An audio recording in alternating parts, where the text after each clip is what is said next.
ద్వితీయోపదేశకాండము 33వ అధ్యాయము. దైవజనుడైన మోషే వృత్తినొందక మునుపు అతడు ఇశ్రాయేలీయులను దీవించిన విధము ఇది.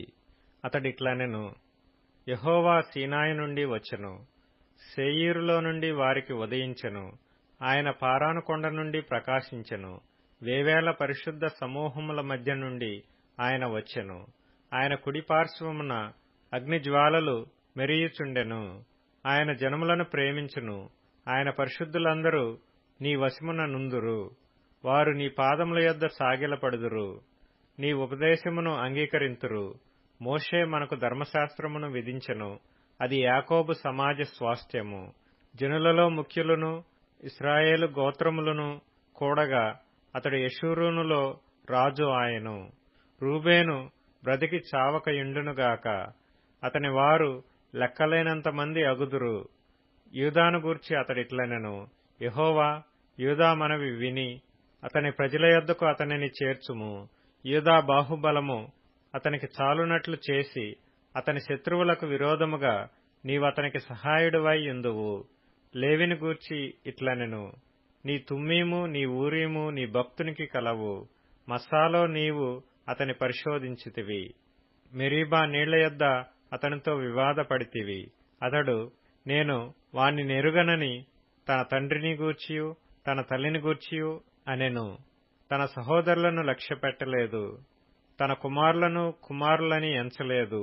వారు నీ వాక్యమును బట్టి నీ నిబంధనను గైకొనిరి. వారు యాకోబునకు నీ విధులను, ఇశ్రాయేలునకు నీ ధర్మశాస్త్రమును నేర్పుదురు. నీ సన్నిధిని ధూపమును, నీ బలిపీఠము మీద సర్వాంగ బలిని అర్పించుదురు. యెహోవా అతని బలమును అంగీకరించుము, అతడు చేయు కార్యమును అంగీకరించుమి. అతని విరోధులను అతని ద్వేషించువారును లేవకుండునట్లు వారి నడుములను విరగగొట్టుము.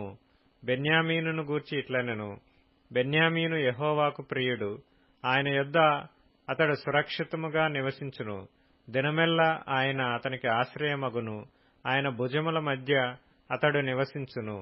యోసేపును గూర్చి ఇట్లనెను: ఆకాశ పరమార్థముల వలన, మంచు వలన, క్రింద కృంగియున్న అగాధ జలముల వలన, సూర్యుని వలన కలుగు ఫలములలోని శ్రేష్ఠ పదార్థముల వలన, చంద్రుడు పుట్టించు శ్రేష్ఠ పదార్థముల వలన, పురాతన పర్వతముల శ్రేష్ఠ పదార్థముల వలన, నిత్య పర్వతముల శ్రేష్ఠ పదార్థముల వలన, సంపూర్ణముగా ఫలించు భూమికి కలిగిన శ్రేష్ఠ పదార్థముల వలన యెహోవా అతని భూమిని దీవించును.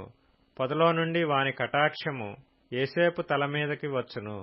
తన సహోదరులలో ప్రఖ్యాతి నొందిన వాని నడినెత్తి మీదికి అది వచ్చును.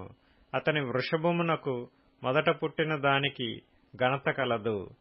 అతని కొమ్ములు గురుపోతు కొమ్ములు, వాటి వలన అతడు భూమ్యంతముల వరకు జనులను త్రోసివేయును.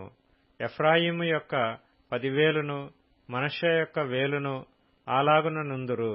జెబూలూనును గూర్చి ఇట్లనెను: జెబూలూను, నీవు బయలువెళ్ళు స్థలమందు సంతోషించుము. ఇస్సాకారు, నీ గుడారములందు సంతోషించుము.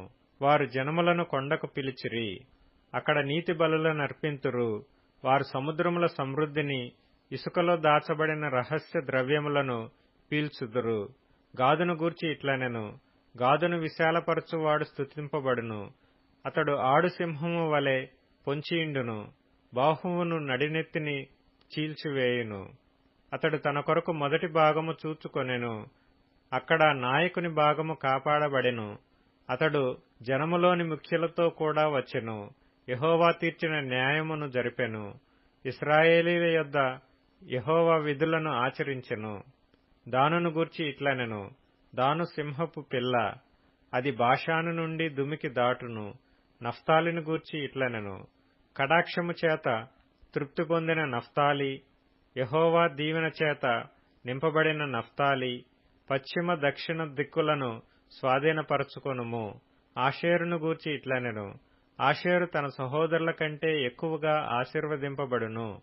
అతడు తన సహోదరుల కంటే కటాక్షము నొందును, తన పాదములను తైలములో ముంచుకొనును. నీ కమ్ములు ఇనపవియు ఇత్తడివియు నయ్యుండును. నీవు బ్రతుకు దినములలో నీకు విశ్రాంతి కలుగును. యెషూరూను, దేవుని పోలిన వాడెవడనూ లేడు. ఆయన నీకు సహాయం చేయుటకు ఆకాశవాహనుడై వచ్చును, మహోన్నతుడై మేఘవాహనుడగును. శాశ్వతుడైన దేవుడు నీకు నివాస స్థలము, నిత్యముగా నుండు బాహువులు నీ క్రింద నుండును. ఆయన నీ ఎదుట నుండి శత్రువును వెళ్లగొట్టి నశింపచేయుమనెను. ఇశ్రాయేలు నిర్భయముగా నివసించును, యాకోబు ఊట ప్రత్యేకింపబడును. అతడు ధాన్య ద్రాక్షారసముల గల దేశములో నుండును, అతనిపై ఆకాశము మంచును కురిపించును. ఇశ్రాయేలు, నీ భాగ్యమెంత గొప్పది!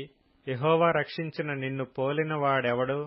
ఆయన నీకు సహాయకరమైన కేడెము, నీకు ఔన్నత్యమును కలిగించు ఖడ్గము. నీ శత్రువులు నీకు లోబడినట్లుగా వారు వేషము వేయుదురు, నీవు వారి ఉన్నత స్థలములను త్రొక్కుదువు.